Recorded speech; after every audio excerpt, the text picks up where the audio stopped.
Well, good morning. Welcome to Thoughts Can Change Your Life with me, Reverend Lee Wallach. Today, we're going to talk about this thing of who you are beneath the mask you're wearing. That's right, you have a mask on. You may say you don't, but you do. And what I posted out there is you cannot be loved for who you are when you're not being yourself. And the question we ask is, who am I? And when did I start wearing a mask? Probably when you were a little child, you started wearing a mask. Why would you wear a mask, a little child? Well, to please mom and dad, right? Isn't that how we're raised? Oh, Lee, you were a good boy today. Oh, Lee, you were a bad boy today. And so you get the good boy, the bad boy, the good girl, the bad girl, whatever it is for you. And you get conditioned because you're young. You're in alpha state. You have no ability to discern at that young age. And so right there at the beginning as a child, we forget our authentic self. And if you recall, think about when the children are 2 or 3, the word no comes in. Why are they saying no? They want to be themselves. They don't want to be who you want them to be, but yet you keep pushing it as a parent, to make sure that that child conforms. I'm not saying that all no by your child saying no to everything is good. No, I'm not saying that at all. But your child saying no is saying, hey, I want to be me. I heard an interesting statistic the other day. That statistic is that people over 30 in general have stopped thinking. People over 30 in general have stopped thinking. So what are they doing? Well, they're parroting. They're parroting what they've heard all along. They're parroting what's around them, but they're not thinking. How many times do you see something, and because you have a skewed bias because of how you believe towards something, you blindly accept it and you start repeating it everywhere you go, instead of asking the question, is this real? Is this true? Do I really fit with this vibration of this thought, this energy? Most of the time we don't ask those questions, do we? So when we're not asking questions like that, then we've got to say, I've got a mask of being this type of person on. I've got the mask of being a Democrat. I've got the mask of being a Republican. I've got the mask of being an independent. I got the mask of being a man, a woman, whatever it might be. We have a mask on. The fact of the matter is, all those external things are really just external things. They have nothing to do with who we are. Who we are is what is the vibrational frequency that we're bringing into our world. That's really the key thing. What is that vibrational frequency that we're bringing into the world?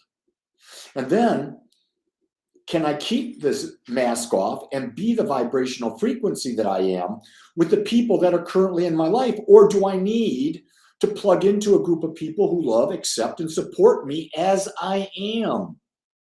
Knowing that I am unfolding, knowing that I am changing, knowing that I am becoming more. You see, here's what I know about Lee.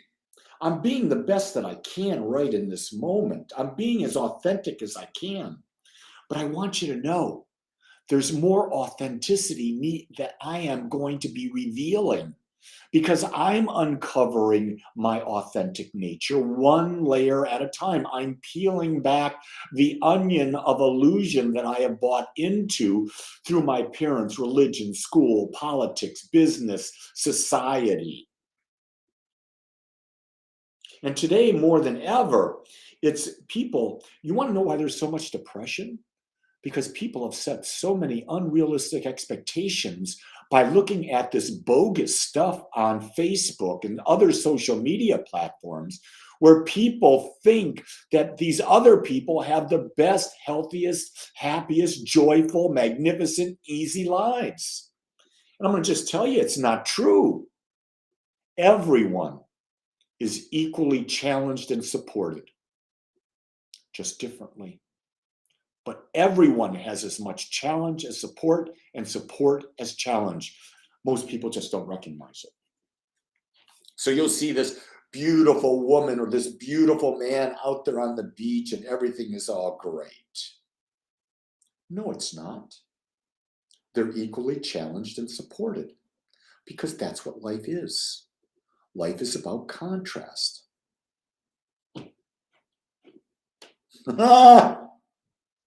Nikki goes, I just don't have masks, but outfits to match the personality of the day.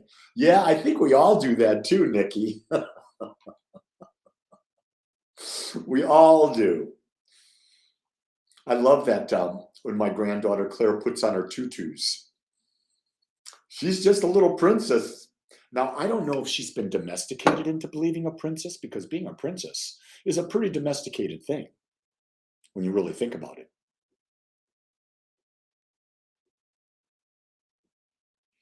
Chris, I really like what you just said.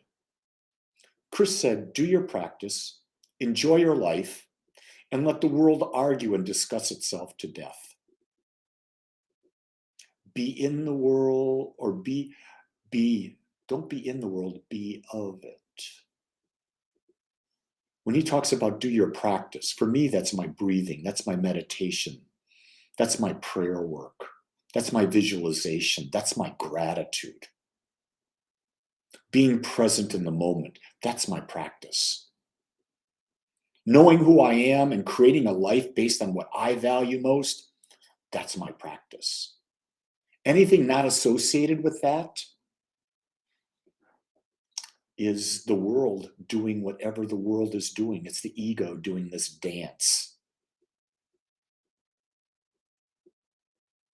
Self-love is always a great beginning, because self-love simply means self-acceptance. Until you accept yourself for who you are, no one else can accept yourself for who you are. And if they can't accept you for who you are, it's impossible for them to love you. That's why it's so critical about being and knowing who you are. Because if you're being and knowing who you are, then you can accept yourself for who you are, and then you can allow others to do the same. That's where love relationships start. See, when you're your authentic self, I heard a little bit of this in the conversations with God yesterday as I was driving around with my wife. When you are, for example, I'll use my wife and I have an energy, I have a Lee energy. And Jean has a Jean energy. When we met, we were like in different parts of the student union in college. And something about the Lee energy and the Jean energy created this energy in the middle called the Lee Jean energy. And as that Lee Jean energy built and we started to come a little closer to each other, getting to know each other, talking to each other, there was an attraction. And so what did we do? We literally created the union of Lee Jean. So we have Lee, Jean, and Lee Jean. That union is only as strong as our authenticity. So when Jean and I met, we were pretty authentic with each other. Now through the years, we become more and more and more and more authentic as we discover ourselves. We peel back all this stuff.